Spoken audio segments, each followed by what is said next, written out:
इस बतख की बीवी के अंडे में से बच्चा निकलने वाला है। उनकी टेंशन में बतख ने जमीन को ओंडी कर दिया। तभी उस अंडे में हलचल होने लगती है और एक सफेद रंग का बच्चा निकलता है। मैं बाबा टिल्लू, टिल्लू नाम मेरा बाबा। हेलो बाबा, चोरे बहन का लोड़ा है। अरे साला, फिर बतख को लगता है कि उसकी बीवी कहीं मुंह काला करवा कर आई है। ये क्या तमाशा लगा रखा है तूने? मैंने कुछ नहीं किया। अरे तेरी माँ का छाप फट जाएगा। तू मुझे गलत मत बोल। पैसा कहाँ है मेरा? अरे बतख की बीवी बतख को एक छांटा मारती है और दोनों में भारी भरकम झगड़ा हो जाता है और दोनों एक दूसरे से कुछ ज्यादा ही नाराज हो जाते हैं। बड़वा। और बतखी अपने बच्चों को लेकर चली जाती है, लेकिन बेचारा सफेद बच्चा अकेला रह जाता है।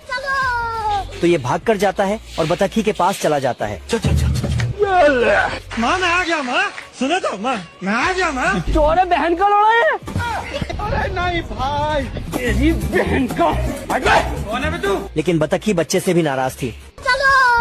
ये बच्चा बतखी के पास जाता है, क्या समझते हो तुम अपने आप को? लेकिन इस बार भी बतखी उसे भगा देती है। चोरे बहन का लोड़ा है। फिर ये बच्चा कुछ सोचता है और खुद को तालाब के पानी में देखता है। तो फिर से वापस आकर देखता है अरे साला, और फिर नॉर्मल बच्चों को देखता है, लेकिन साला मेल नहीं खा रहा था तो दुखी होकर वहाँ से चला जाता है। मैं मरी जाऊंगा भगवान। तभी उसे पीछे से आवाज आती है, हम्बा हम्बा रम्बा रम्बा कम्बा कम्बा। चलो। तो वो उनके पास चला जाता है और उनके साथ खेलने लगता है। फिर उन बच्चों की माँ खाना लेकर आती है तो खाने को सफेद बच्चा खा जाता है। फिर चिड़िया उसे भगा भगा कर मारती है और वहाँ से भगा देती है। फिर ये सफेद बच्चा हड़बड़ी में तालाब कूद जाता है और एक खिलौने से टकरा। चक्री घुमाई।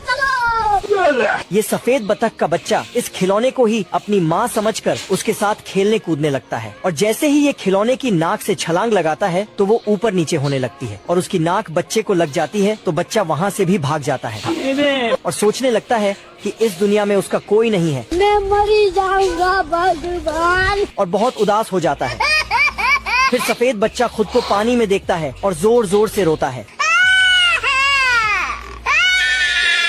रोने की आवाज सुनकर वहाँ एक हंस अपने बच्चों के साथ आती है और हंस के बच्चे सफेद बच्चे को अपना भाई मान लेते हैं, लेकिन उसे विश्वास नहीं होता तो बच्चे फिर उसे भाई बोलते हैं। तो फिर सफेद बच्चा उन बच्चों के साथ खेलने कूदने लग जाता है। मौसम तो ऐसा लग रहा है दिल गार्डन गार्डन हो रहा है। बहुत मजा आ रहा है यहाँ पे। फिर हंस अपने बच्चों को बुलाती है। हाँ मेरा बेटा आ गया मेरा बेटा, आजा आजा बेटे। सुनो तो, माँ तो फिर सफेद बच्चा दुखी हो जाता है। फिर हंस भी सफेद बच्चे को अपना बेटा मान लेती है।